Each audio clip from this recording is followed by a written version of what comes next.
uh-huh, uh-huh, do I uh-huh, uh-huh, do I uh-huh, uh-huh, do I uh-huh, uh-huh, do I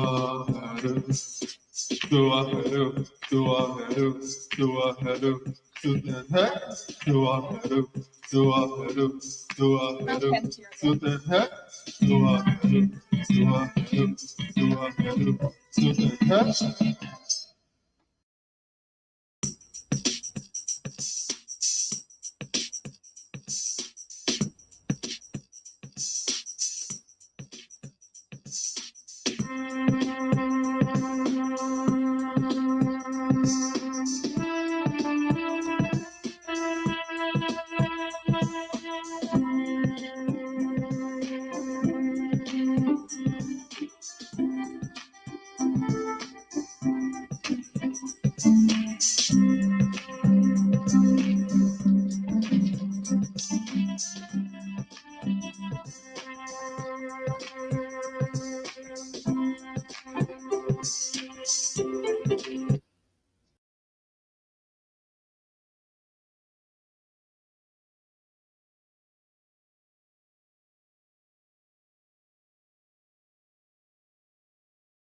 Puja, peace and blessings.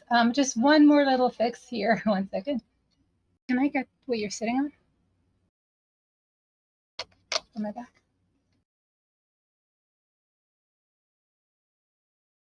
Thanks.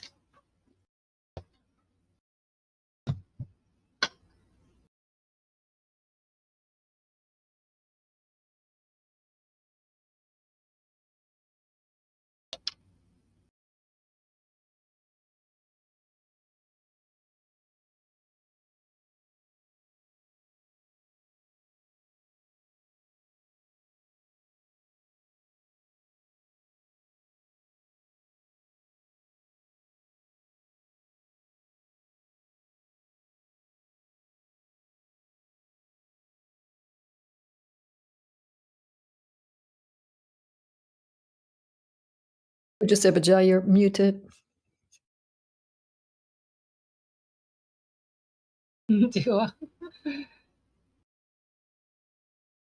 Do everyone, welcome for joining again. So we're the second day of the Seba Jazz Comedic Television Review Series pop-up. And I'm going to go through some preliminaries today.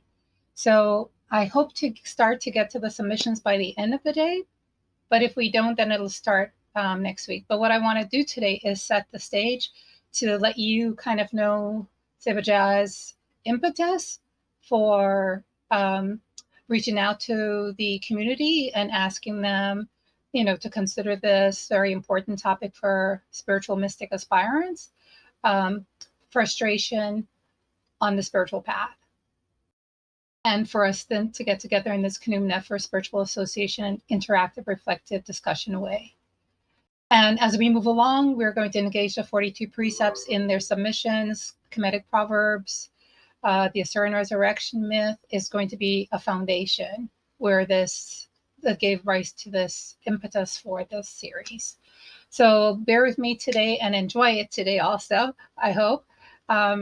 It's maybe a lot, and my rules still are, please interrupt either to ask a question, to share your perspective, because your perspective may add nuances to my perspective that may reach others. To share feedback, just never feel that, oh, Seba Jazz talking, I don't want to interrupt. I may not be able to see you when you interrupt because my screen, I have to look to that screen for that.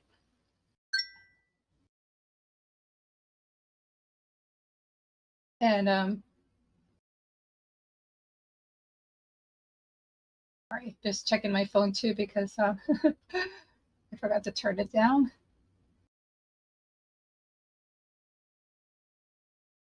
Yes. So I may not be able to see you. So if you unmute your mic, I won't be able to necessarily know that you did that. So if you type in the chat, someone can alert me that there's something typed in the chat. You can alert me, or you can just come on and speak it as well also. I prefer you speak it if you can. Well, I like both. Because the chat, we would have to read it anyway. So with that,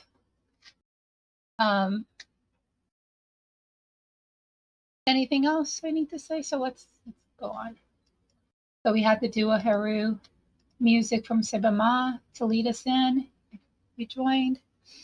And now we're going to get centered in our oneness that opens up to the one in our unity of Om, which is another name for Nebuchadnezzar, or the divine,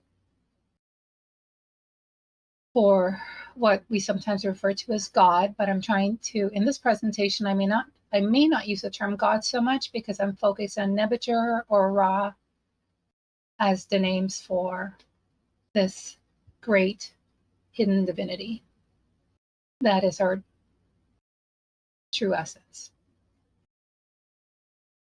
So sitting with your back straight, take a deep breath, release any tension in the body, focus in on the abdomen, focus in on the nose, take a deep breath, and with the Om, we'll chant on the exhalation, moving through the different phases of the Om. The mouth starts open, it starts closing, closing, closing, till it gets to a silence. It peaks at the silence, and that silence is supposed to represent the transcendental. So the different phases of the mouth represents the different realms, we can say, the different aspects of the personality in terms of the physical body, the mind and the astral body, and then the causal body, the unconscious mind. And then beyond that, the transcendental divinity. Okay. So we're going to allow the silence afterwards to be there for a moment. And in that silence, we can either inhale and hold the breath, which you shouldn't do if you have any blood pressure issues. If that's the case, then you exhale and hold the breath out for just a few moments, and to allow the thoughts to subside. The thoughts ride the energy. So if we stop the energy movement, the breath movement, the second, then the thoughts also still for a moment. Of course, we're not going to hold our breath forever, so we can experience that silence and serenity. So inhale deeply.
That's up.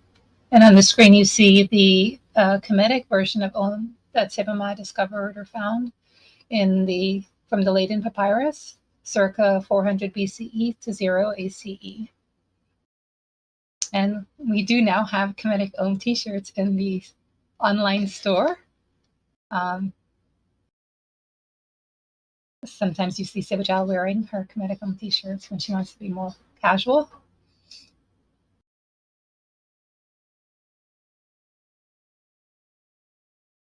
So to give a quick run through, well, before we do that, let's go back. Oops, sorry. I need to end the show.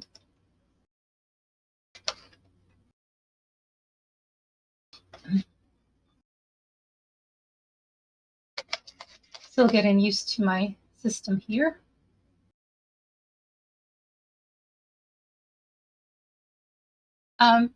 So briefly, why don't you turn on your cameras and just so we could see everyone? Last time we had everyone introduce themselves. This time we'll just do a communal those who are in a space that is in line with being able to share their background in a sacred setting.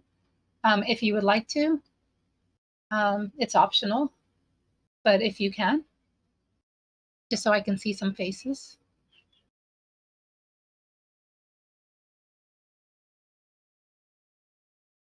I'm turning to look at my screen the other way.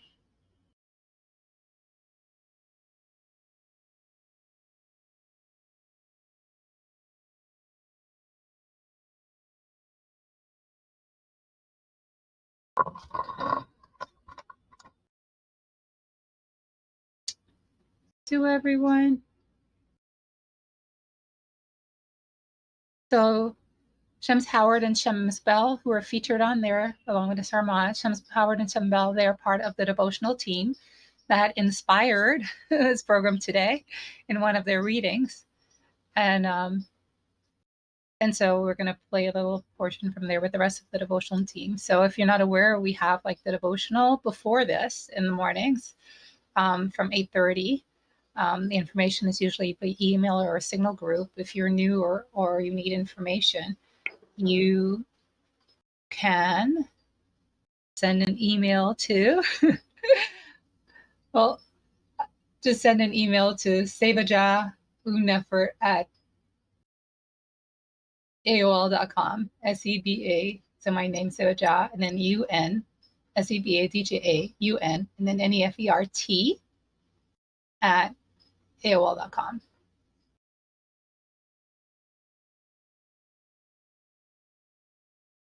So let's do one more Om, I think, with those of you on the screen.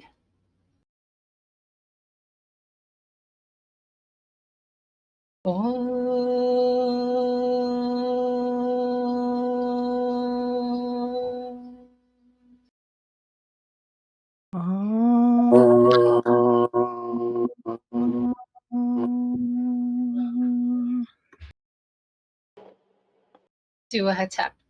Okay, we could turn off the cameras.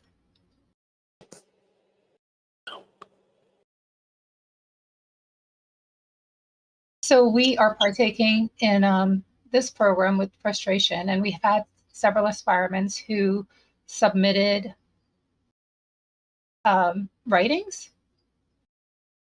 And so we are going to get to those writings, I guarantee it. But today I want to set the stage so you can understand my framework. So when I respond to those submissions with the comments, you kind of know where I'm coming from, so to speak.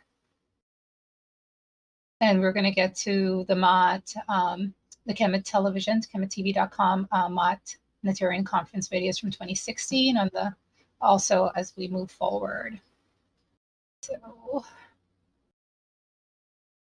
So we are going to engage. The first part we're going to engage. Well, I'm not going to go through the different parts. Today we may get to frustration as we did part 1, frustration as a learning tool last week. Today we might be able to engage how or why frustration arises in the spiritual path. I'm going to breeze through these because we covered it last week. I'm going to give an overview today. So the theme, one of the key, like maybe 2 key themes, and they're interconnected. So one of them, the reflections for you to have, is we're dealing with a part of the Assyrian resurrection myth, and we'll do the reading from that. But it's a part of the Assyrian resurrection myth where the battle of Heru and Set is ongoing. Set is in a very impure form battling Heru. Heru is trying to regain his throne of his father, Asar, soul essence. That is the ego personality, the egoism. And so a set intuitional wisdom, your intuitional wisdom, these are all aspects of your personality, your mystic metaphysical personality. And your intuitional wisdom is trying to help you, Haru, the aspirant, son of Asar, Asar. And instead, she hits you with her spear. She can't tell between, she's trying her spear set to help you. And she hits you instead of the ego personality. So that's the issue. Like, I want you to reflect on, can you tell your Haru aspect apart from your set aspect? And to think of what is supposed to differentiate your Haru nature from your set nature. Or do you get caught up in like a mix-up? Does your Haru aspect go into a little identity crisis? I don't know which is me. I'm tall, I'm short, I'm fat, I'm thin. I did this bad thing. I did an anma'at. Does that your I am aspect, which is your what we refer to as Nuke, N-U-K. Nuke means I am. That I am aspects relates to your Nebuchadnezzar nature, your transcendental, eternal, all-encompassing, divine essence that is the only thing that exists, that is existence itself, and is your true nature. That's where the I comes from. So throughout your whole life, when you've been saying I from a child, I from a teenager doing all sorts of sowing wild oats, I from an adult going to school getting, or a young adult and an adult working jobs, all of those I's that have been there, you've always felt a sense of yourself, like this is me. That I, though, doesn't belong to the conception you have of yourself as being this body, mind, personality in this world of time and space running around. It belongs to an aspect of you, the aspect of you that is unseen. It's not be able to be seen with the physical eyes. So it's easy to forget it. And that's part of the dilemma. So I showed this last week, and I said I shared this on Facebook, and I said, hey, this is my mystical lineage. This is my family photos. So I have a mystic lineage, and then you have the ancestral type lineage, your father, your mother, their ancestors before them. This is the practical time and space reality. The mystic lineage has its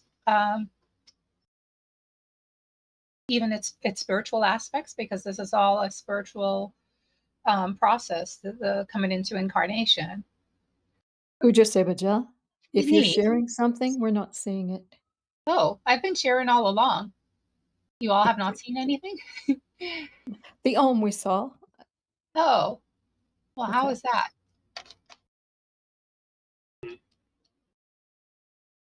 Let me redo the share. Well, I'm just having fun with my pictures, I guess. Yeah. Let's see if we can figure this out.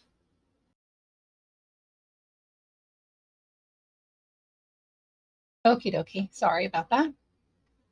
So this was the one I showed before. Well, just the battle of the image from the battle that I was talking about, that scene. And yeah, so this is the picture I think I shared. So this is like the mystic family. And I read it that last week, so I won't go into details. But what is my true identity? Who am I?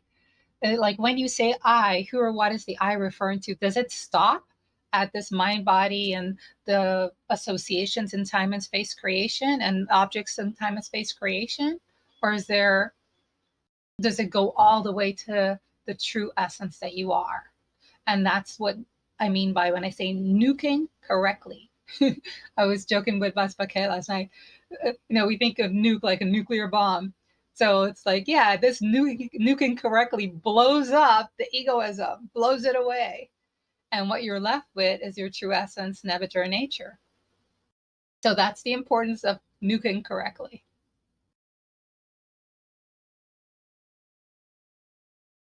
So is your mystical spiritual practice, your Shetty practice, where you're engaging your Heru spiritual aspirant nature? Is it affirming this identity of your true essence?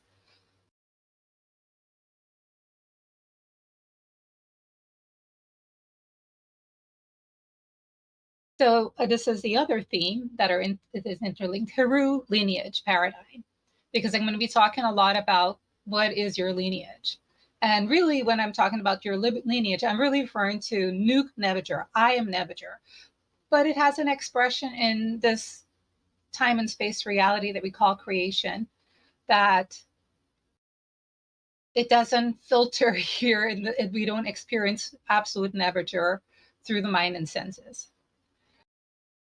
But that is the lineage. So I may say Nuke Nebuchadnezzar, I may say Nuke Nebuchadnezzar Ra Asar. I mean the same thing, Nuke Nebuchadnezzar, just in expressions in terms of time and space, which I'll get into. So this is the mystic lineage, and it's undebatable.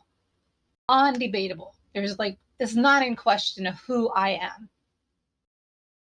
So you can even repeat what I'm saying here, within your own consciousness. It's not debatable who I am. It never wavers. The who I am never wavers. My identity never wavers. My identity as Nebuchadnezzar never wavers. It's always the truth. Always the truth. It's the truth right now. Think about that. It's the truth right now. Everything that you feel is wrong, and everything you feel that's wrong with you as a person, as an aspirant, what you're doing, what you're not doing, what you need to do, that gets blown out of the water in terms of Nuke Nebuchadnezzar. Right now, unwavering, always the truth, highest truth, eternal, infinite. You're eternal and infinite. I'm an eternal and infinite. Nuke eternal, Nuke infinite. And it's described by a lot of names. I remember I said it's unseen. It's immaterial. It doesn't have form. And it's described by many names in different mystic traditions. Pure consciousness, transcendental consciousness, pure awareness, transcendental awareness, the absolute true self, true essence, Rekab, divine essence. And I may use some of those names interchangeably. If you don't understand or know what I'm talking about, just please interrupt me, because sometimes I may go back and forth. So the ancient sages in different mythic or theological traditions have different mythic renditions of creation. And so in the Asarian resurrection myth, it comes from Anunian theology. And so it has an Anunian creation story, its own cosmology that Seba has presented. These images are from all the different books. And so we have this transcendental Nebuchadnezzar essence that has to be experienced. Like anything in life, somebody can tell you about. I can tell you about how this new composite strawberry, blueberry fruit now that they're making tastes, but you won't know until you experience it. Right. So the intellectual knowledge is limited. It gives you an idea. It lets you know, like, oh, blueberry, oh, strawberry. I know how those two things taste. Oh, it must taste like this. But really, you don't know until you taste it. So Nebuchadnezzar is something that has to be easier. You have to experience it as an aspirant. And that's when enlightenment occurs, which is the goal, quote unquote, the goal that the spiritual aspirant is trying to achieve, the mystic spiritual aspirant is trying to achieve. So in the Anunian cosmology, we have Nebuchadnezzar, the transcendental, and I have him kind of like in the background, kind of transparent. And the scriptures, and I'm going through this very quickly. We have, again, if you have questions, you can type them in the chat. Where can I find this? Where can I find this? Bazabaket and others can be very helpful and help you where you can find it. So the scripture says that from Keppera came forth, from Nebuchadnezzar came forth Keppera. We refer to Keppera as Ra often.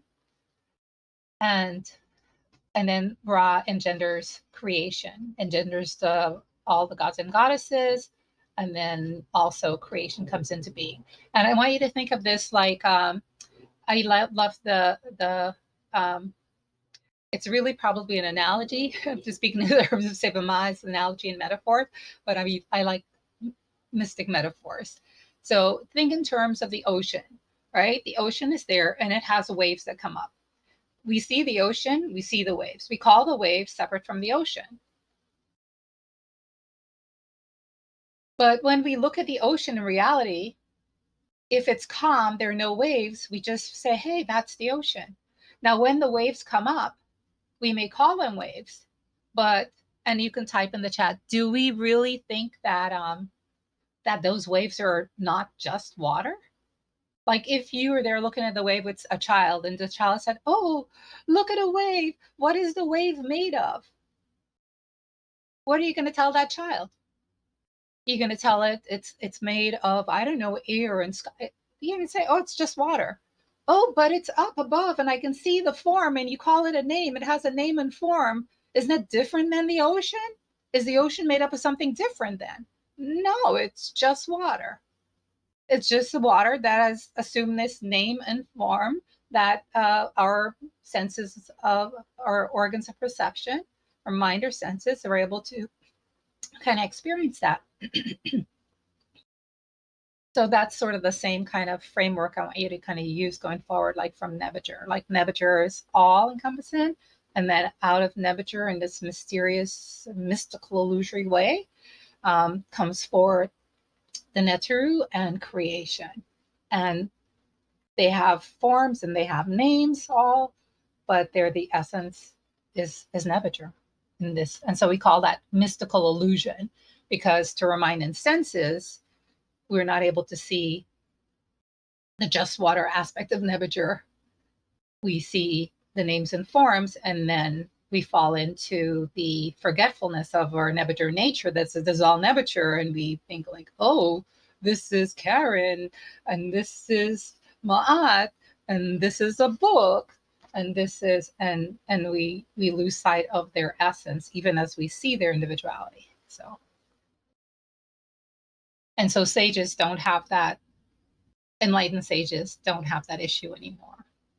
They experience it all as eternity, Nebuchadnezzar essence, even as they see this book. And it is thanks to the character in the myth of Set that I'm able to say this is a book, but even as I understand that Nuke Nebuchadnezzar, they're not contradictory. Both things can occur, and that occurs in an enlightened stage, and we'll kind of get to that. So the conceptual framework, miscreation is a mystic illusion, is how I'm going to refer to it throughout this series. To the mind and senses that perceive the Nebuchadnezzar raw consciousness, existence, eternity, and infinity in terms of individual forms and names. Creation is a mystic illusory realm created by Ra, Nebuchadnezzar, from his Ra, Nebuchadnezzar own self-consciousness. So I want you to like actually say that differently. I want you to instead of the word I have here, his,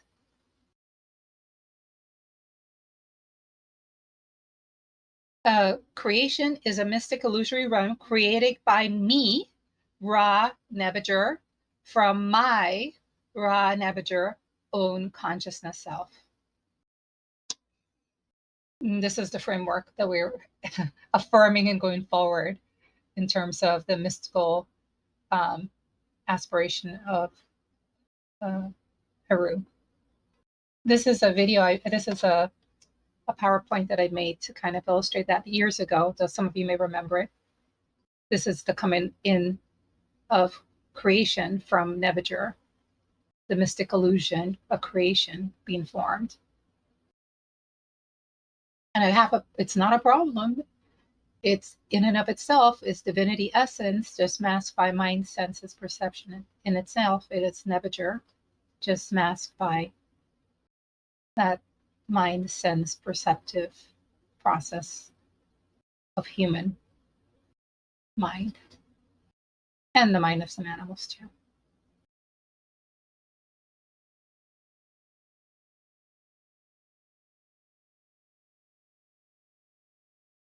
Oh, it's not finished yet.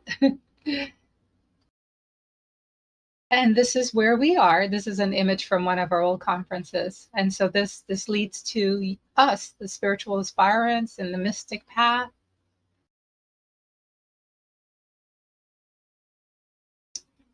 That's how we got here. Okay, another aspect of the conceptual framework. So this is a different way to portray that. So the universal soul that we sometimes refer to as God, or can be referred to as goddess also, Mehert and Nebuchadnezzar and Nebajert, different names, transcending time and space.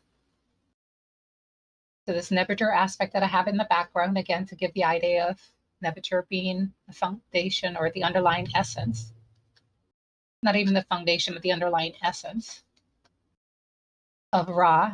And then Ra creates human beings also.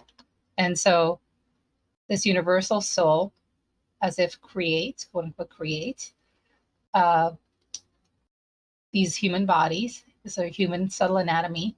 We have our causal body, our astral body, our physical body, or they can be broken up into sub bodies, but these are the main three that we're dealing with. So physical, astral, causal, and really, so the causal composed of individual soul and unconscious mind, astral mind, and senses. And so I like this proverb here that says, "Spirit pervading the body by means of veins, arteries, and blood gives the living creature motion, and as it were, doth bear it in a way." Because we were also keen in on the Kemetic mystical proverbs teachings from the Egyptian Proverbs book from Seba as well, and some of the other books as well by Seba. So your body, same thing with the mind. I'm not going into the mind here, but this proverb tells you the body. Your body is not a problem. Your body is this mystical illusory expression, creative expression of that comes from Nebuchadnezzar. And Set also is not a problem in this mystical illusory creation. Set represents Set, he's created of a by Ra Nebuchadnezzar, right? He's part of the pantheon of Neteru, the gods and goddesses that represent different aspects of creation and of the human personality, which I'm not going to go into that detail. There are presentations on that in the Kemetic TV series, the Kemet TV series. And he represents an aspect of mind that we refer to as ego personality or personality or the person. It's that sense of individuality. And, in the myth, he always makes that argument, even when he's acting in this impure way. He always says, "Hey, I'm just reminding you that I'm also a child of Goddess Nut, like, let's not forget that I'm a Neteru too." That's one of his arguments, even when he's acting out of alignment with that process because of the egoism. But he brings that sense of individuality to the personality or to the spiritual aspirant in time and space. And really everyone in creation, every person in creation is a spiritual aspirant. Just some are on a formal path and then others are more informal path. What I think in Egyptian yoga one we refer to as school of hard knocks, learning by trial and error, which is part of the process of incarnation. We go through these different levels and phases in each lifetime. So to get to where we are in this lifetime, it's been a work in progress. And we have to remember that when we deal with other souls who are in earlier phases of their spiritual path and may not be in a formal path.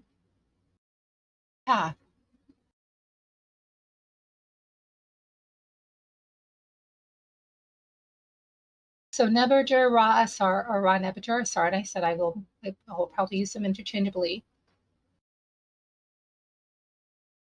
This again reinforces. So what had happened, as the saying goes, Ra sends an aspect, a name and form aspect of himself, Nebuchadnezzar Ra, his own Nebuchadnezzar Ra eternity consciousness by the name, and this name was given Asar, his soul, into the mystic illusory creation that he created, also from himself. And this aspect is soul, Asar, and thus in this context, soul of soul. Nebuchadnezzar Ra is considered, when we're talking in the language of soul, Nebuchadnezzar Ra is considered the universal soul. And we were talking about soul in terms of this mystical creation, that this mystical illusory creation, that, and I'm calling it that because it's really Nebuchadnezzar, but with the mind and senses, we forget, as occurs here. When the soul incarnates, it forgets. It gets caught up in the reality, and it gets caught up in the sense of individuality that is set. So that's why Set is the one that gets the egoism going. So there's a saying that we encountered in the Temple of the Soul book and the 360-degree course, online course, from what's called Initiatic Stop 8, where the mystical aspirant is told, Sekau an Sekamen. Remember your mystic lineage and do not forget it. Do not be unmindful. And so when Asar comes in, he is very mindful of his mystical lineage. He remembers, he's aware of that he, in essence, is Ra Nebuchadnezzar. He has that mystical lineage connection, and he knows actually, like, in fact, like, there's like really no difference. It's just like, some say potato, some say potato. At the top there is cut off a little bit. It says Asar forgets his true Nebuchadnezzar Ra essence. So, as the story myth goes, Asar gets caught up in the mystical or illusory creation. And this sort of, goes in and out of this awareness of his mystic identity, his lineage. And that gives rise to, that forgetfulness gives rise to what we call Set egoism, the egoistic Set. That individuality, that sense of individuality takes on now this role of like, that forgetfulness. So that's why it's said that kills Asar, because one goes away, the remembrance goes away, and the forgetfulness ensues, right? You know that when you're practicing your hekau, your spiritual mantras, your hekau, you forget and you remember, and you forget and you remember. When one goes away, the other comes up. When one comes up, it's up.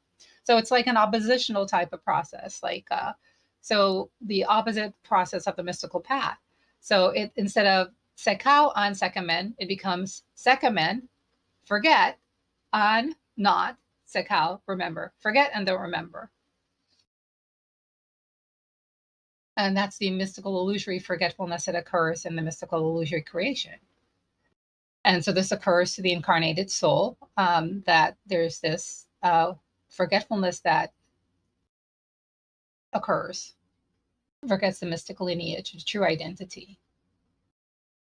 And so part of the process of the spiritual aspirant is the opposite, Sekau an Sekamen.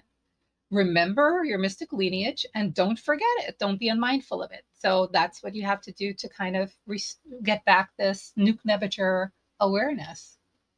So part of the process is restoring this soul awareness, your Unefer Nebjeta Sutanhe awareness. And as I've said before, really the soul awareness is Ra awareness, is Nebuchadnezzar awareness. And so Seba dealt with this in the book, The Temple of the Soul, extensively.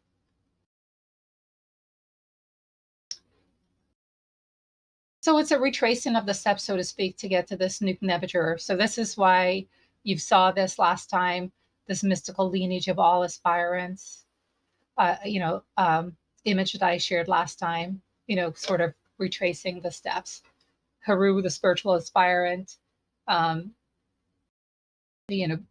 into Haru, even a Haru awareness, Asar, Haru Ur awareness, the Haru that's there from the beginning, the Haru that is already there as in time and space, manifestation. The paras were that Haru, the enlightened paras were that Haru. And then Asar, awareness, Ra, awareness, creator spirit, awareness. There's one proverb, I'll try to see if I can bring it next time, that says, imagine, or maybe if one of you can put it in there, who knows what I'm talking about, imagine or visualize yourself to be the highest mountain and to be in the womb and the dead. And it just tells you to just visualize yourself as being everything. And that's what some of you have heard me use the term Ra stuff, which means Ra consciousness. That Ra consciousness, Nebuchadnezzar consciousness, is the essence of everything.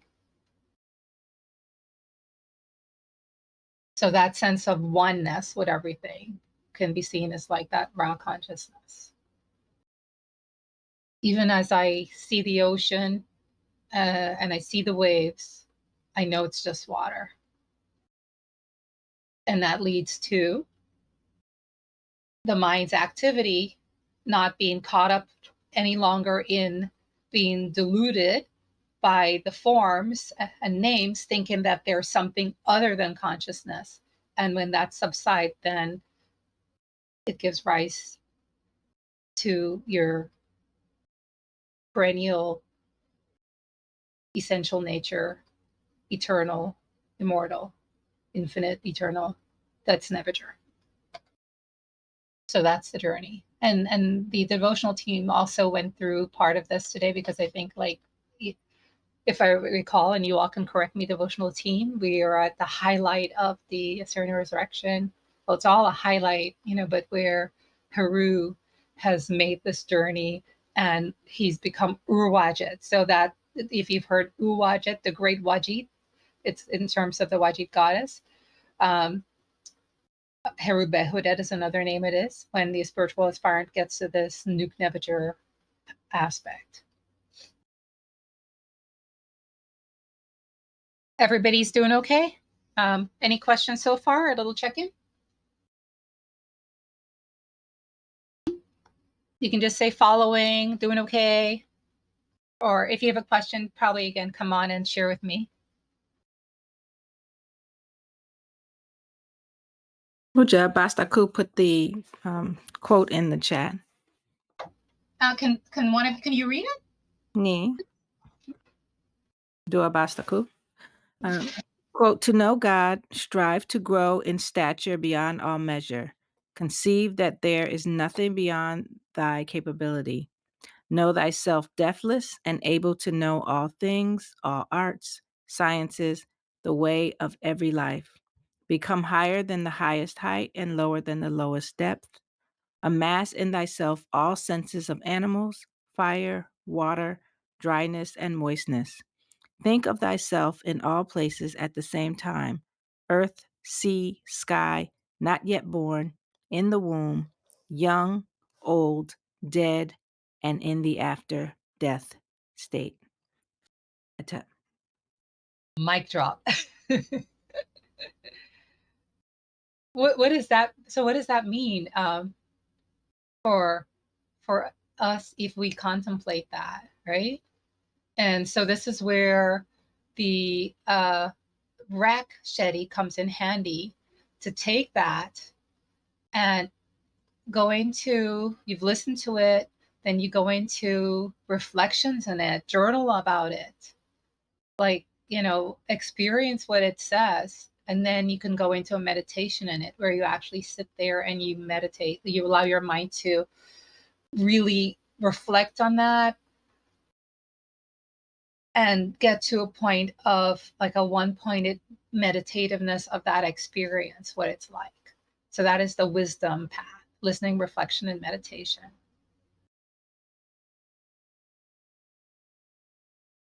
And anyone is welcome to type in there, if they have an initial sense, or speak if you have an initial sense of like how that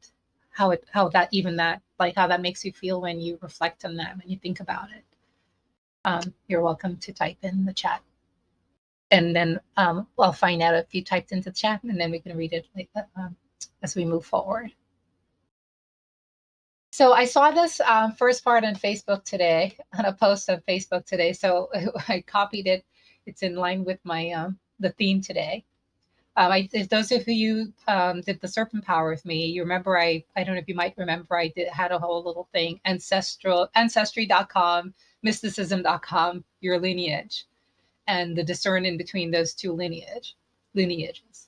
So this person, had a post that said, I saw an Ethiopian man yesterday, and I said, you look just like him, Haile Selassie. He said, that's my family line.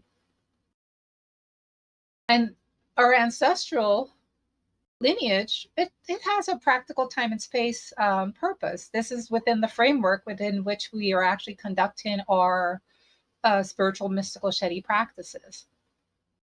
So it's not saying that. However, if you're conducting your mystical Shedi practices, the question is again, like, can a set tell the difference between these two aspects of your personality? Are they delineated? Do you have that ampu discernment, the aspect of yourself that is absolute truth and the aspect of yourself that is relative truth, mystic, illusory, relative reality, absolute untruth from that perspective? So this is when I talk about the mystical lineage of all the spiritual aspirants, and really all humanity, as I said earlier. This is what I'm like referring to in the context of our program, this series. Okay, you're this get into Nuke Nebuchadnezzar. I'm not speaking about the ancestral lineage, and I'm not taking away from your ancestral lineage. I'm not putting down the ancestral lineage, but as practitioners of the mystical path, mystical spiritual path, this is our focus, and this is what I'm focused on. Some set confusions I'm going to throw in here because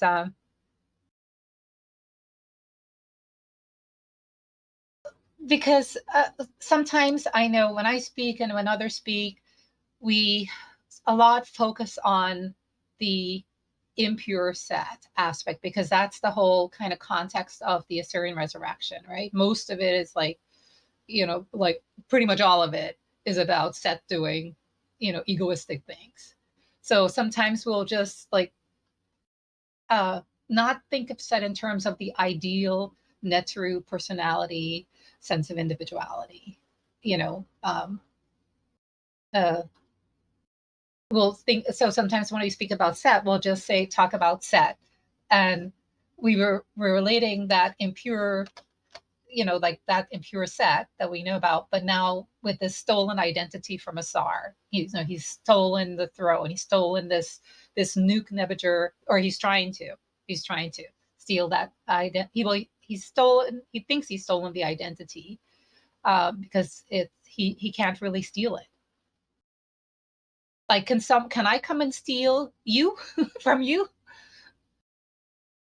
Anyone wants to answer that question? Can I come and steal you from you?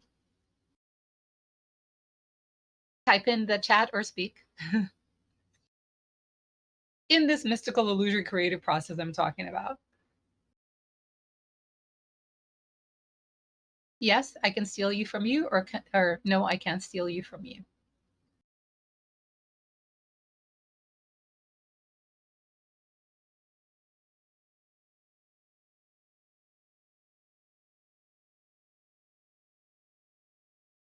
I see typing, but okay, I see a no. Stephanie Clark, a no. I see an Ancham spell. Okay. A no from Aspirant Hannah. Okay.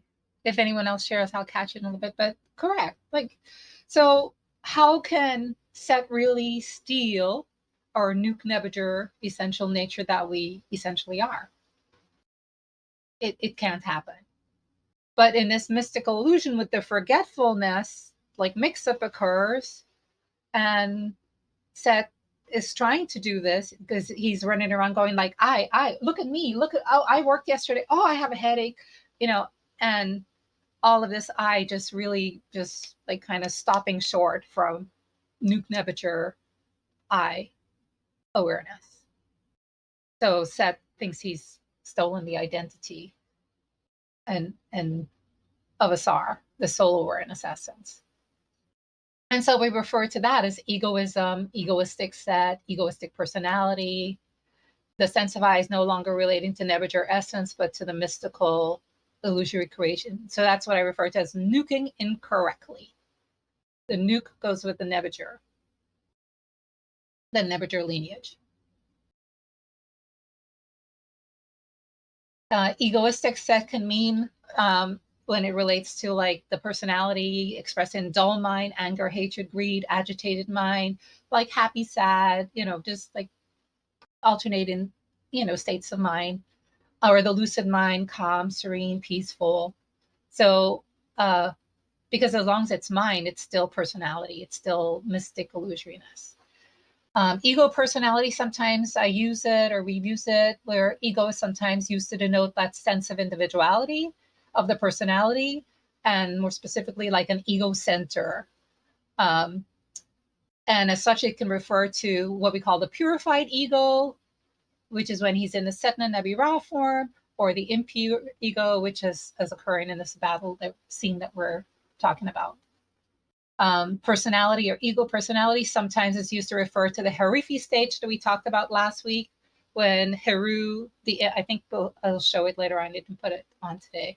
Heru with two heads, two dispositions, one to unrighteousness, on Ma'at, that's the Set, and one to righteousness, Ma'at, that's the Heru. So it can be referred to the purified, I'm using the ego personality. So right, sometimes it can be used to describe that Harifi state of the unenlightened spiritual aspirant as the personality. Whereas I said represents an ideal of the personality without egoism also at the same time. So again, this is why like when you all ask questions like what is the context is very important. Because the context determines like how it's going to be presented or responded to. So it was always asked to clarify if you're not sure. So Set in the purified form or Set in the ideal form is like not really a problem, generally speaking. And he said, I too am a child of Nut. But even the purified form of Set, just saying here, can be a little bit of a problem for an aspirant, because it and we're going to come to, I think Bas Anthony shared a proverb that talks about complacency, because complacency can set in if the aspirant is not fully enlightened or not enlightened, just experiencing a greater preponderance of lucidity, of purified mind. So feels good, feel calm. I have a handle on this thing called creation. I have a handle in this spiritual process. Things are going, I can handle the chaos that occurs. That's just the mind. That's just ego. It's not mature.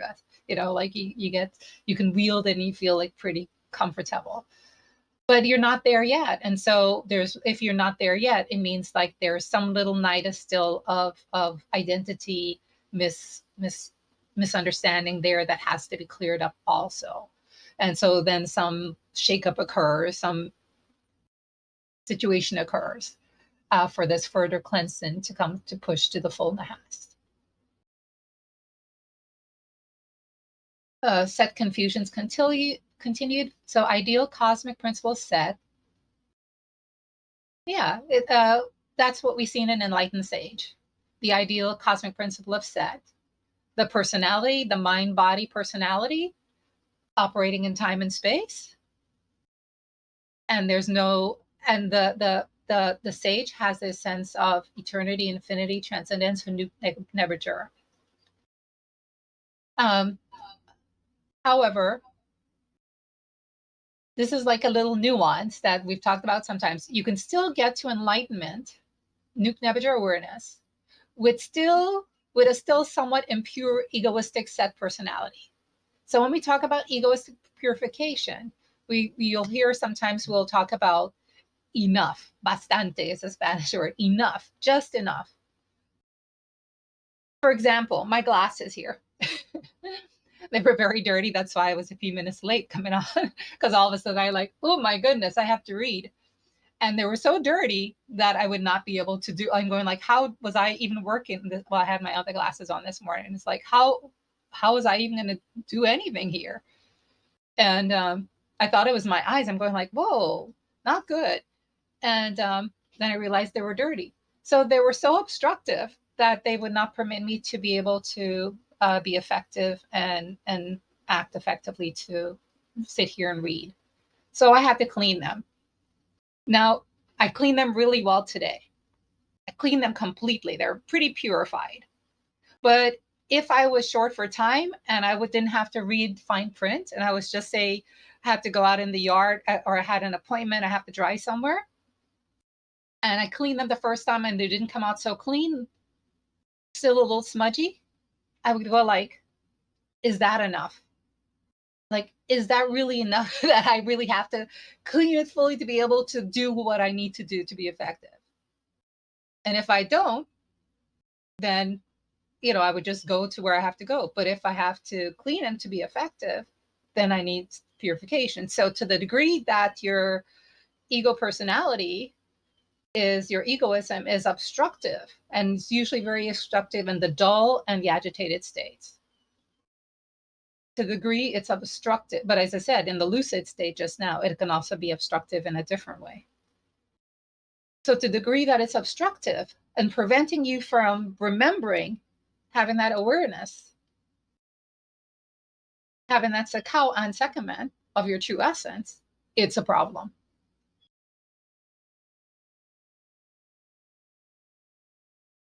There's some paths that focus more on just think of yourself as being the nebular, the transcendental consciousness.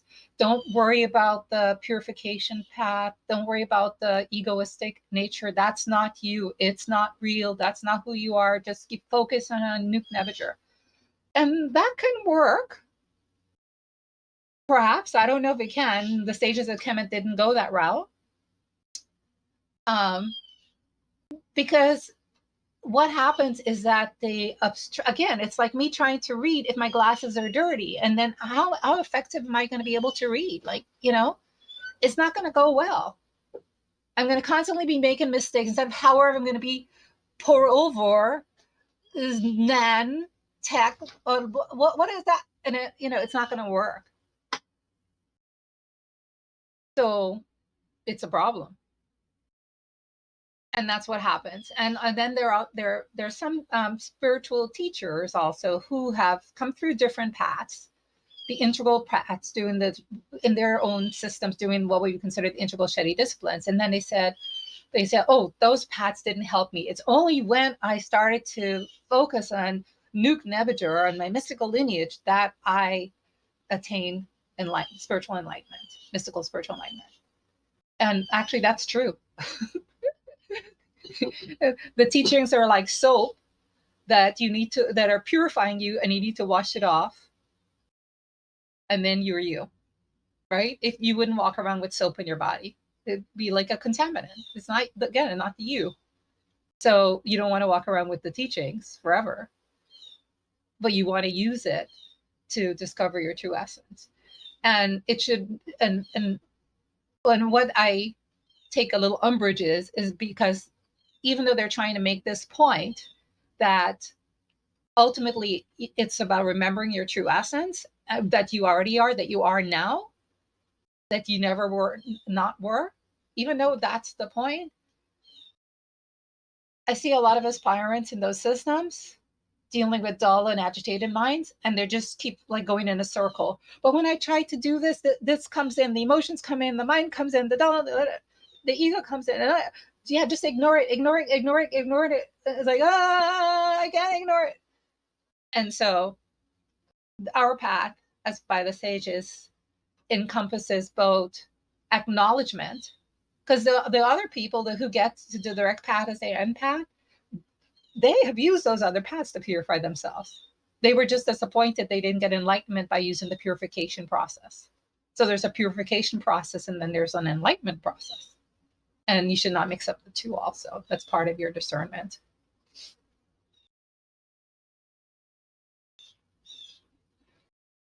So you don't need to have a totally, whatever that totally, or idea of a totally purified personality is. to get to enlightenment. Just enough, clean it enough so it's not obstructing your remembrance, your Sekawan Sekame of your awareness, discovery, realization of your unique Nebajura. Because why? Turn on your mics for a moment and say it with me. I don't want to say you, say I am. I am always me, Nuke Nebager. Let's say it together. I am. I'm always I me. am always me, Nebager. Nevager. I am always me, Nebager. Regardless of my disposition, of my personality, egoic or not, I am always me, Nuke Nebager. You can say that too. Regardless of the Regardless of disposition disposition, Regardless of of the my personality, personality. my egoic personality, or not, I I am am always Nebager. I am always Nevager. Okay, Dua. You can turn Yeah. back off the mics. That's up. I have the whole bottle. Did I leave it on my bed? Coconut water.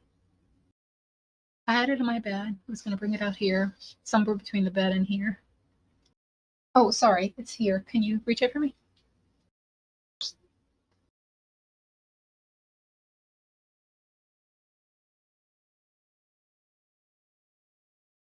Can I trade you? Uja Sebaja, this is Bus Bucket. Me. So what you just shared about, having your glasses cleaned, and just as long as it's enough. I distinctly remember in our teachings of the Temple of Aset, where Seba Ma had shared an image of a brick wall with a stop sign on it. But if you didn't have to blow up the whole brick wall, as long as you pushed out one or two, you're still able to then see and move into that Nebuchadnezzar awareness. Dual bus bucket. Feel free if, like, for next week, you want to put it on a slide or something and share it. I know it's the class is outside of the general purview, but just for that slide or that image, you're welcome to. Yeah, I'll try to find it. Okay, Dua. I don't want to give you more work, but if you can, that's good work. That's up. Dua. Basbaket is amazing personality. When she tells me all the things she does, like, it gives me a headache. So it's like, oh. So I guess I will. Just a reflection of you. I will intersperse here that anyone who is seeking to do Mat Ari selfless service, reach out to Bus Bucket. That's it. Okay, continue inner. So our Harifi approach is really integrative, both what I call bottom up and top down. So it's Nuke Nebager, and then okay, Harifi, spiritual aspirant, starting out novice. Oh, but I'm Nebager. I'm Haru Behidet Asar. I'm Ra. I'm Nebager. And so it's like an integrative process that's going on with the two dispositions. The disposition with Amat and the disposition with Mat. And remember, Mat, when I say Mat, I mean, like, in the absolute sense, I mean Mat, Ra, right? She's one with Ra. And so Nebager, that lineage as well. Heru lineage paradigm. So integrative Shetty is a process, integral Shetty is the process for the bottom-up approach. Starts with a spiritual aspirant, correcting the incorrect Nukin, which ends in Nuke Nebager. Integrative also because you're purifying set, a construct of the mystic illusory process and incarnation, and you're restoring your Nuke Nebager memory awareness, which is not a construct of within the mystic illusory process and incarnation. It's always been, always is, always will be. So this is what I'm trying to get at with the this is the angle that I'm approaching that reflection that led to the impetus to do this. I want you to, like, try to start discerning between those two aspect. There's a part of you that doesn't need any work. No work needed. And to one, be aware of that, reflect in it, affirm it, even as you're doing all the work. To remember that. Both are there for the aspiring. Because sometimes the aspirants can get into doing all the work, and that's where it feels like Shetty overload. So we have the Shetty Washu for the devotion that works with like sublimating the emotions, the Settian impure egoistic emotions into an aspect of sages to have emotions, right? But it comes from that sound nebajur awareness and the raw awareness of the oneness of all. Mat Ari, the selfless service. Well, who are you serving when you are serving? You're serving the self in all because it's really only the self. And it doesn't mean like everybody's God or we can't discern and differentiate. No, in this mystical illusory, we have discernment as a key aspect of our makeup and judgment, discernment / judgment. So we can discern, and that's how we discern Mat and Anmat, or Anmat and Mat.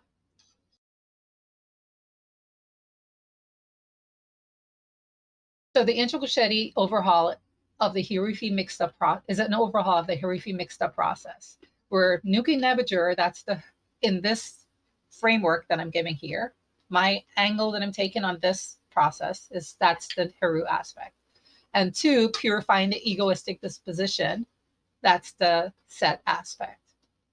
So I'm really putting a wedge between those two things as this is the discernment. These are two separate processes. Because then the nuking, if things are not going well in the egoistic disposition aspect, then you think you're not nuking correctly, or you think you're not Nebajur, or you think that you're never going to be able to be Nebajur. You can't get to be Nebajur. You're right. If you're thinking that way, you'll never be able to be Nebajur, because Nebajur is not something you're going to become. It's just remembering what you already are. So it's really important to be clear on that. So you're not trying to. This journey is not one of becoming Nebajur. It's remembering that you already are Gemini. It's being aware. It's connecting to. It's knowing that you already Nebajur, and then experiencing that Nebajur experience.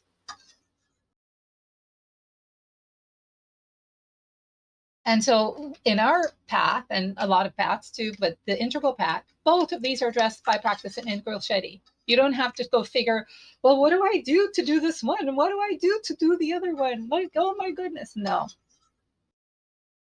So that's an important point. Oh, meditation.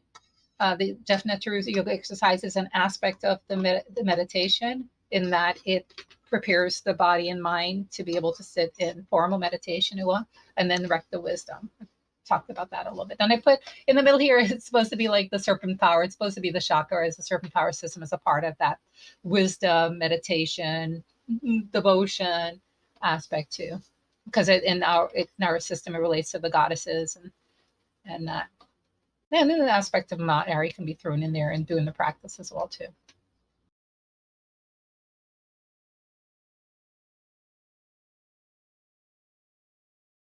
Okay, I'm coming up to an important assignment that you all are gonna, so have your fingers on ready to type, or your voice is ready to speak, because it's after 2 slides, it's gonna be your turn. I'm gonna do half the homework for you. I'm gonna highlight how the integral Shetty processes relates to this pointing you in the direction of the mystical lineage alignment of Nukin Nebajur. And then you are going to do the other part is how do they help you in this second part of purifying egoistic disposition. That's going to be your part too. So be prepared. So mystic revelation Nuk Nebajur process. So this is just Seba putting this together. There's a proverb about thoughts create feelings, and anyway, this is loosely based on that. It was done for a project I was working on, or this project with another purpose. Uh-oh. Did it come off the screen? It came off on my screen. Yeah, on my computer screen.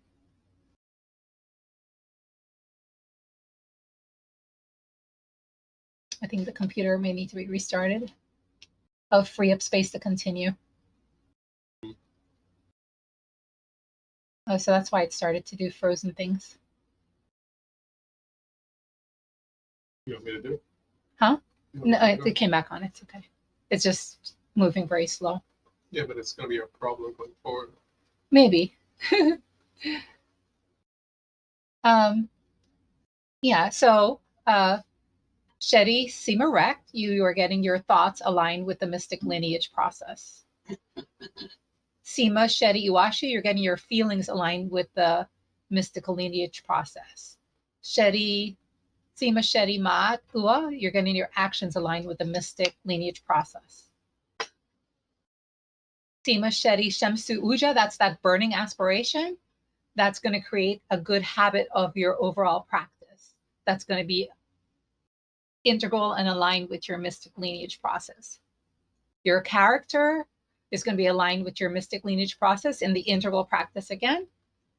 And your destiny is going to be aligned with the mystical lineage process in your moving towards that Seema Shetty Sao Nebuchadnezzar awareness.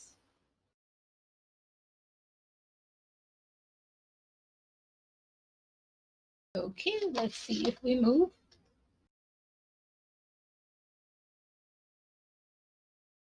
Do it manually. Okay. We'll just try to get through this or I have to change screens. Oh, I think probably today will be, this is Seba Jazz submission today. We're working to get through, and then we'll get to the other submissions started next week.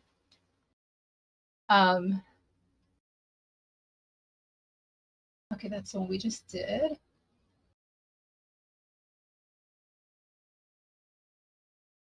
That's the one we just did. Okay, Seba Jazz takes a break now.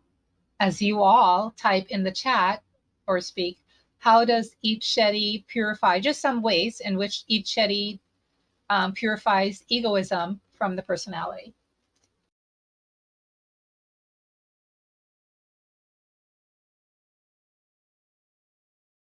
And again, you can speak also if it's faster to speak before we run out of time. I think I still have a few more things to present.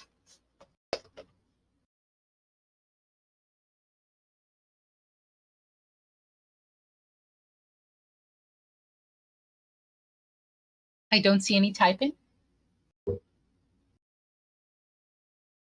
Anyone wants to share?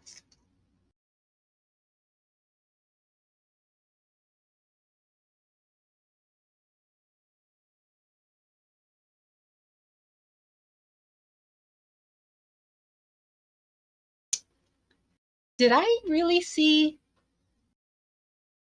Aspirant Phoenix on there? Pooja?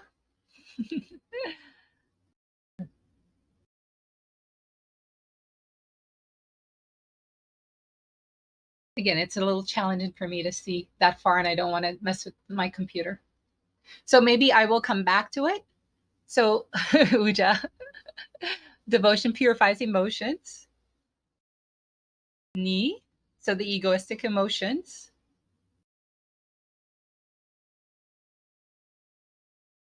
Never to see you.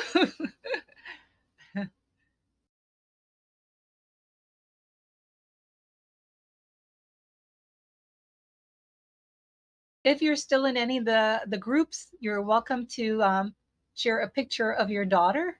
It's been a while. Or you can share with me privately too afterwards.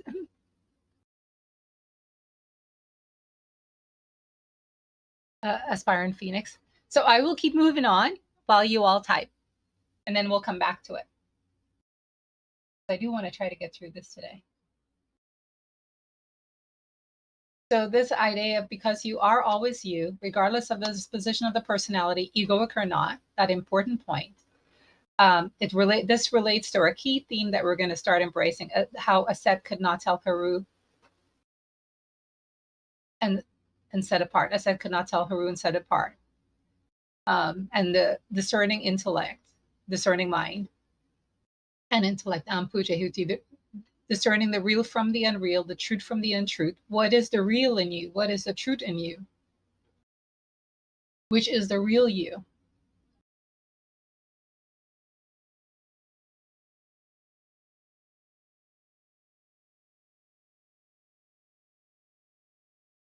And this is just to give like an overview then of the process, starting from the bottom. As a spiritual aspirant enters the mystical path as this Hirifi personality, Haru with two heads. Haru when he's in the state of psychological condition where he has two heads, Mat and Anmat. And we talked about that last week. I showed you the image. It's found in the Port Haru books. And also in volume 2 has it, I think.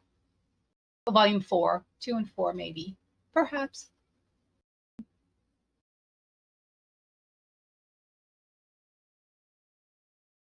So then there's this discernment.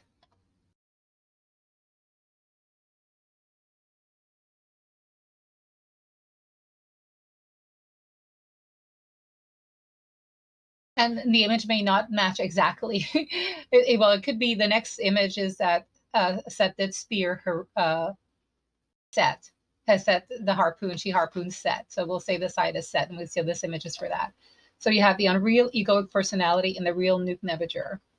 And there are some nuances to that I'm just really being like cut and dried a little bit to get the point across.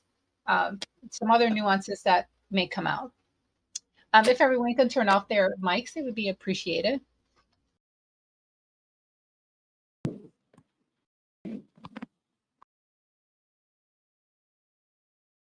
So on the left, we see going to the top now, personality without egoism, ownership of Nuke, without egoism, without ownership of the Nuke identity, restored in the initiate and the mystic spiritual aspirant, right? And we talked about Set saying, hey, I'm a child of goddess Nut also. You know, that is the truth of Set, not tainted by egoism, the Set Naneba Ra personality, Set who is a protector of Ra, and thus an upholder of Ma'at. Mystical illusory expression of Ra that only exists within the mystical illusory creation of Ra. So all these concepts of Ra and of Set, well, let me leave Ra out of it for my for the specific angle that I'm taking of Set. This idea of Set and egoism and pure egoism. That's why we say Set is like illusory. Like the animal of Set, like doesn't relate to like Haru is a hawk. You can see a hawk. Haru, Asar, Ra, Aset, they're hawks. There's hawks around. You can see hawks. But we've never found an animal quite like Haru. Sometimes looks like an aardvark, like an anteater. Or sorry, an animal like Set. Like looks like an aardvark, an anteater, something strange personality. And that's because it only exists even in time and space for an enlightened sage. Egoism doesn't exist. That aspect, the egoistic aspect of Set is just the personality. And what is personality? Existence.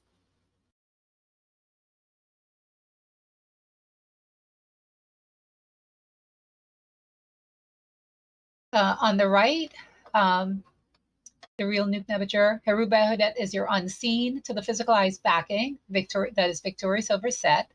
Nuke Nevager Ra, Nuke Nevager, eternal existence, always was, always is, always will be, never was not. Sorry to say never was not, never will not be. Nevager consciousness restored in the initiate, mystical spiritual aspirant. So in the middle, now we see there's one, there's existence. There's only one, Ua. There's only Nuke Nebuchadnezzar. So even the mystic illusory set concept disappears because the mystic illusory creation concept also disappears when enlightenment is attained, because to an enlightened sage, there is no difference. There's only existence. It's only eternity. So whether the ocean shows up as the ocean with waves or the calm ocean, it is still just water. And this way of looking things is to also gives the aspirant a little bit of a idea that no matter what the waves are doing, no matter what the personality is doing, it's still just water. It's still just water. So that can help to foster that sense of detachment from the personality and its antics. Because sometimes the aspirant may want to go meditate and the mind is just doing all sorts of stuff, all sorts of gymnastics. And if you let it bother you, then you're forgetting that it's just the waters of Nebuchadnezzar consciousness. It is bothersome. And also to realize that in the whole integral Shadi practice, it's bothersome nature is being dealt with. But even as the bothersome nature is being dealt with, there's still that essence that one is of Nuke Nebuchadnezzar. And in sages, it's just not a problem to them. One, because they have purified the personality, so the waves, instead of being tumultuous, huge, big waves splashing and causing, they're like just very mild waves, mild desires. They have to use their mind. They write their books. They teach. They're not having emotional turmoil. But even in emotional turmoil, it still is just waters of Nebuchadnezzar consciousness.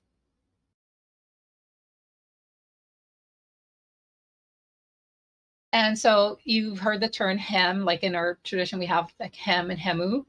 And really, hem refers to being a servant or slave of the divine, being a hand of the divine. One of the things I love,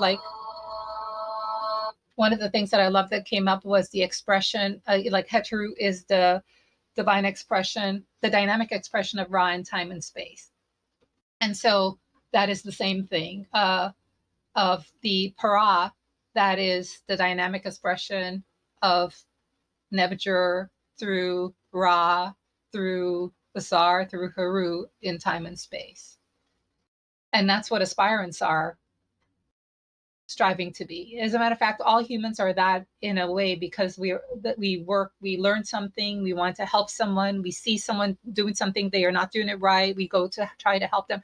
That is that aspect that is there. The sagely aspect is a part of the essence of the Nebuchadnezzar nature, and it's part of who one is already, just subsumed underneath the forgetfulness.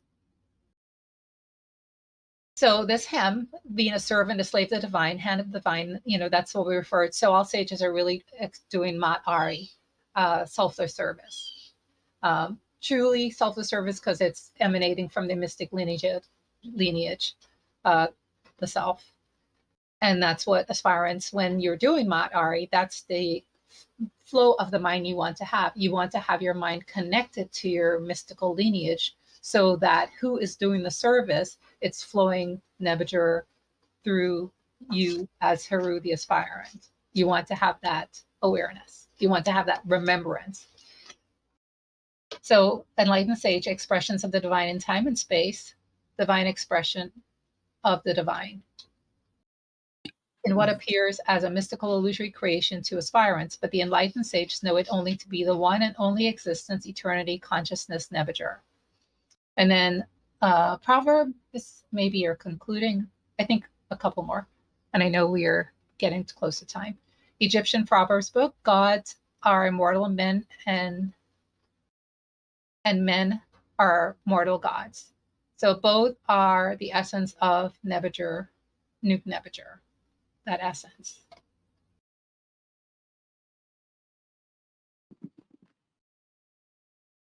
And so for this purpose of this program, when I talk about your mystic lineage and Nuke Nebuger, if you have a tutelary divinity, whether it's a Sar, a Set, Heteru, Net, whoever it is,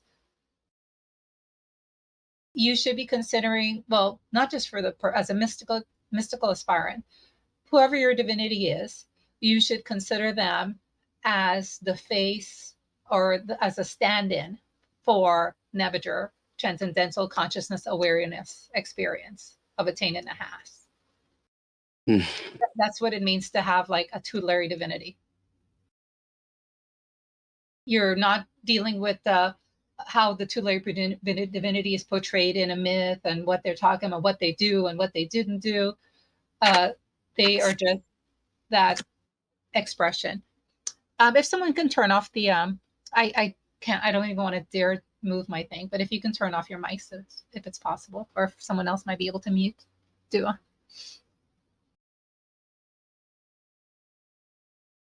Okay, so that's a given. So my framework in the series on frustration and the spiritual path, this is what I'll be emphasizing in the submissions. The spiritual mystical discernment, who you are from what you are, the who you are, Nebuger, from what you are, the ego personality, the personality that has egoism, the Haru versus Set. So this is the angle I'm taking to now.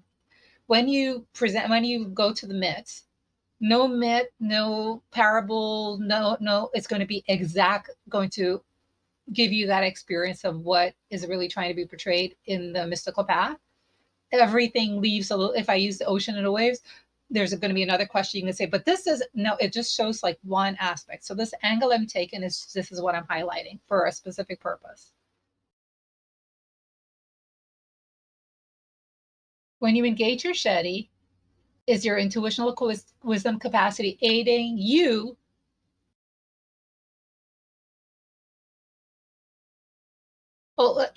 when you engage your Shetty? So this understanding is important to have, so that when you engage your Shetty, that your intuitional wisdom capacity is set, is able to help you effectively. So she can help you deal with the personality effectively.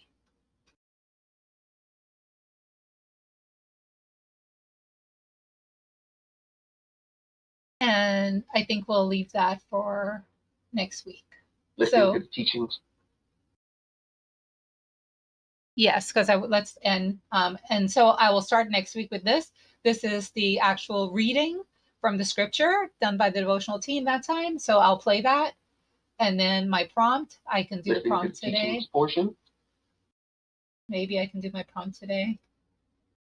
The prompt, based on the readings that they gave, which we'll listen to next week, was expanding on the topic of experiencing. And I'll share this, that way those of you who want to think about it as well and journal about it for yourself, even if you didn't submit. Expanding on the topic of experiencing spiritual frustration on the spiritual path, which I shared in today's devotional program, which we'll listen to next week. I would like to invite the community to join me in deepen in this exploration through the wisdom of our sacred texts, particularly the 42 precepts of Ma'at and the Kemetic Proverbs, and others shared from other texts as well too. Choose precepts and proverbs that speak directly to the sense of frustration in the spiritual path, how it arises, how it may be expressed, how it can be transformed in alignment with Ma'at. So that was what they did. And next week we'll start the submissions. This is I didn't put it here, so copyright things. I couldn't find any copyright who did it, but this is a cartoon I got off from the internet. And you see Haru and Set there in cartoon form, and looking around the corner, you see Jehuti and Ampu. And Jehuti says, "I thought I'd suggest an alternative." and Ampu says, "Kudos." So instead of having and this is part of the sublimation process. First you suppress the physical, and then you get into more of a mental, and the fight really is an internal mental process. So Hetep, that's it. Okay, so can somebody read for me? I think I'm going to end this because I think I can.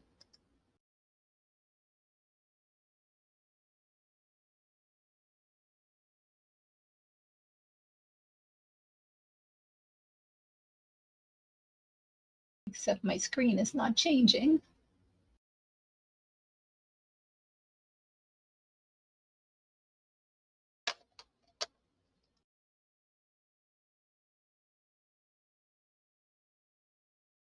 I guess I would need to have somebody to read what was posted in the chat for the part that you all were supposed to do.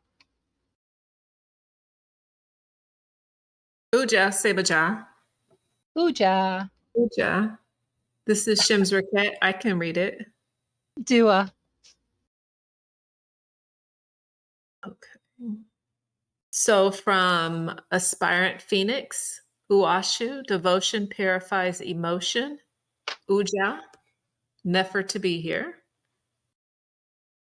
And with Aspirant Hannah, Uashu, through prayer, chanting, and offering the heart to the divine, attachment to ego dissolves.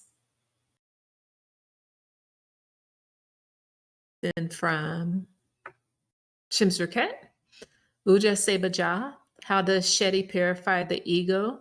Uashu, devotion purifies emotions and allows the heart to be humble and receptive. Emotional purification. Ua, meditation. Ego is purified through detachment, mental agitation. Set becomes stillness and awareness. Heru, mental purification. Ma'ari, selfless service. Every action is an act of worship. The heart is purified through deeds that reflect Ma'at, behavioral purification. Rek, wisdom, studying the teaching purifies the intellect and guides you towards discernment. Heru, intellectual purification. Hotep. And then Shims Abdul. Uja, Ua, meditation on the divine, chanting, and proper breathing helps me dissolve the ego personality. Rek, study of the teachings and understanding helps to dissolve the ego personality. Hotep. And then from Aspirant Sarah, greetings. Rek Shetty purifies ignorance from the personality. Ma'at Shetty purifies character, ethics, values. Ua Shetty purifies the subtle impurities, that is the unconscious, subconscious personality. Uashu Shetty, devotion purifies the grosser aspects of the personality of self-destructive impurities. That is, devotion to divine promotes self-love, self-value, self-respect. Dua Asar, Dua Aset, Dua Heteru, times 4, Dua Sebama, Dua Sebaja, Hotep. And Uja, Dua for my apologies. I didn't know if you wanted me to read everyone's. So I apologize if I just kind of took over. Hotep. No worries. Do for taking over. I'm still trying to close out my screen and I'm afraid to do anything, but at this point, I guess it's, if it shuts down, it's not a big deal. I don't want it to like shut out the, oh, there we go. Oh.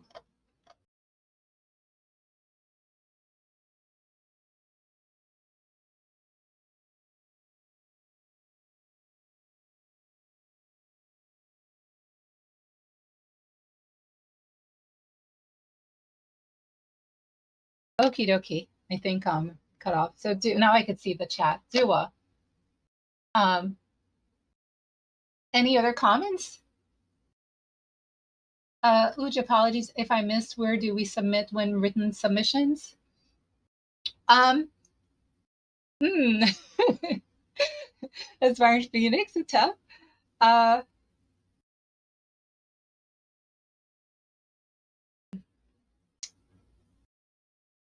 So I think that part of it is already closed out. But I would suggest to go ahead and submit it anyway.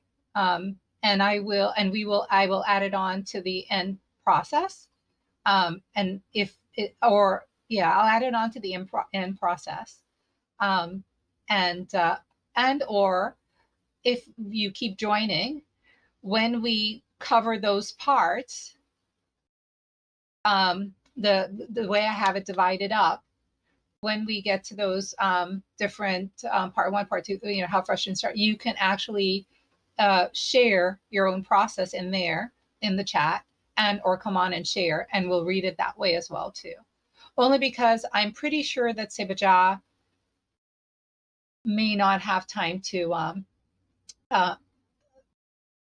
handle additional, because she's still handling the current submissions. I appreciated there were like 8 submissions, and I was like happy to see like that kind of interest and support for in your own process, and just reflective and energy, and at the same time I'm limited in what I could do. So you still are welcome to send it to me. My email is where you would submit it, and then the email puts submission frustration in the spiritual path. So I would still appreciate reading it, and who knows, I just no promises, and I can't guarantee it'll make it out, but I can guarantee it'll make it in if you're able to join and then share as well. Do a heads up. Any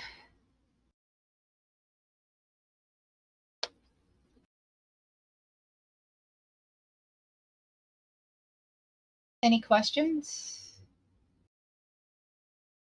I don't know if I could share anything further. Do I? Because I think everything closed out. Okay, so next week, this is where we're going to start. I'm going to leading with the little video reading from the devotional team of that section that gave rise to the prompt, so we can solidify our framework, and then we will go right into the part 2. And so let's close out today.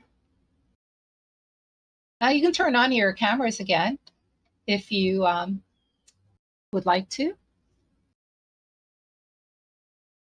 And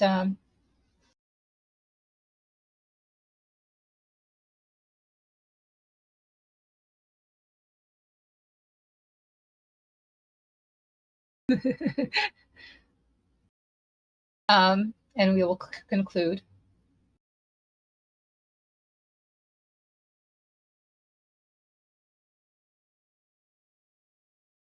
with our Sage Minimal Pet suggestion or prayer to the Aten for well-being. And when we do this prayer for the well-being, if we are doing it from their mystical lineage, then automatically, as if anything happens in one wave in the ocean, it affects all the other waves in the ocean. If we do it, that's one way to engage it. If we do it from a Nebuchadnezzar awareness, wave-like personality that is attuned to a Nebuchadnezzar deeper underlying Nebuchadnezzar consciousness awareness, then all the waters are affected. And so all the waves that come up from those waters will be affected. So we're going to expand this and express it to all beings, all creation, sending out the well-being as well. And we don't have to think of ourselves. We're not doing it for our individual ego personality self. We're doing it as our transcendental self, which in the mystical illusory process includes our ego personality self, or personality self. Inhale and exhale. Let's do so. Seba needs to do a little stretch.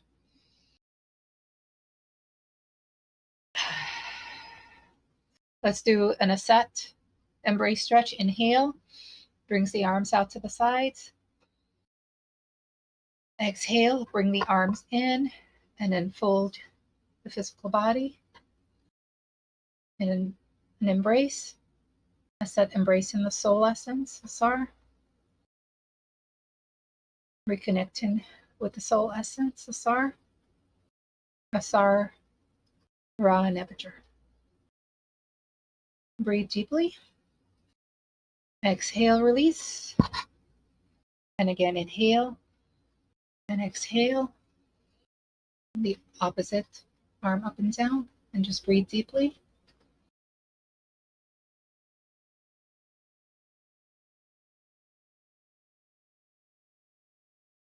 Embracing Asar with her wisdom, with her love.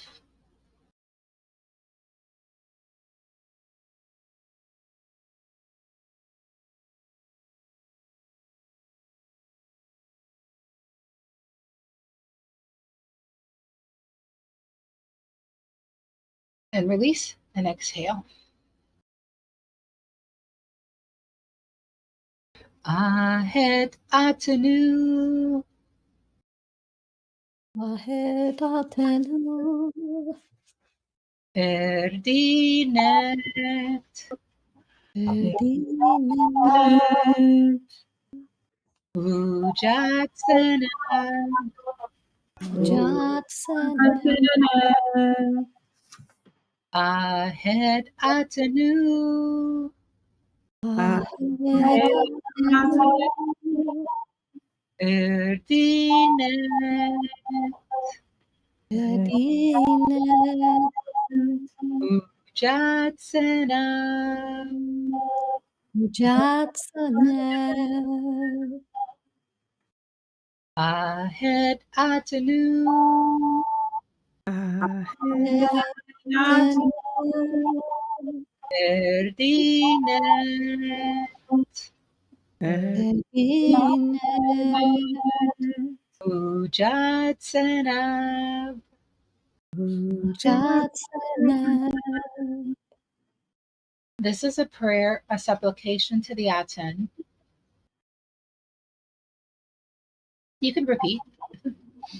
This is a prayer, a supplication to the Aten. The divine manifesting as the dynamic power of spirit as the life-giving sun. The divine as the dynamic power of spirit as the life-giving song.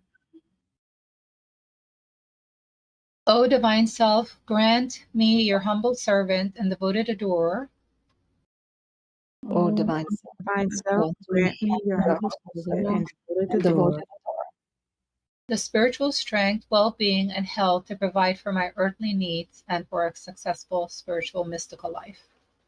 the spiritual well-being and strength, health to provide well-being, for earthly to needs provide for for the successful well-being and successful spiritual life. spiritual life. Dua, and the prayer for living well and being a serene, silent person. Seba, can we also just have a brief moment too for all those who are experiencing the storm that is, I believe, affecting Jamaica, etc.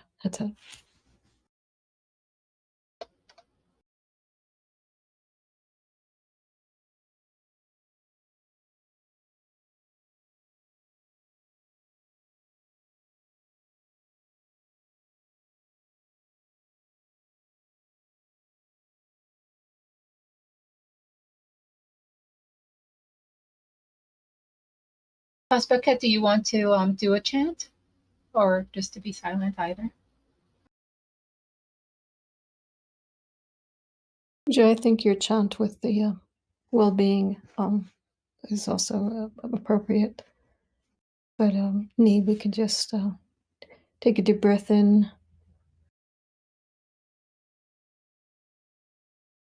And gently exhale.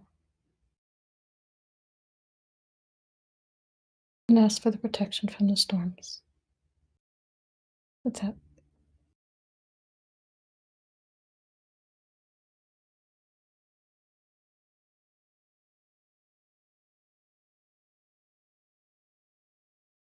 even as the waves engage all their protection. The awareness of Nuke Nebager.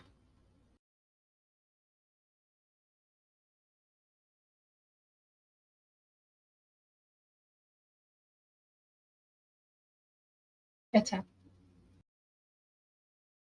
So everyone, I will close out with, let me see if I can get it done here. I guess Duo Haru seems to be the theme song. But I started with Duo Haru, so I'm going to see if I can do this one. Nebager Kepra Asar by Shemza that she had done at one of our conferences, because that's also our theme as well. So if you want to, if you're able to stay on and listen, you're welcome to. That's up.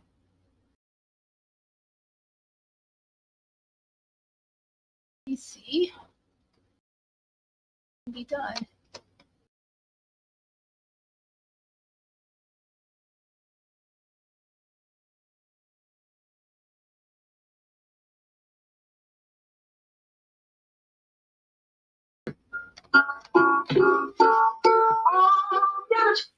Could you all hear that? Me. Okay. Seba Jazz gonna close out. Peace and blessings and Dua. And I will see you next week. Hopefully all of you again.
Peace and blessings all, Hetep.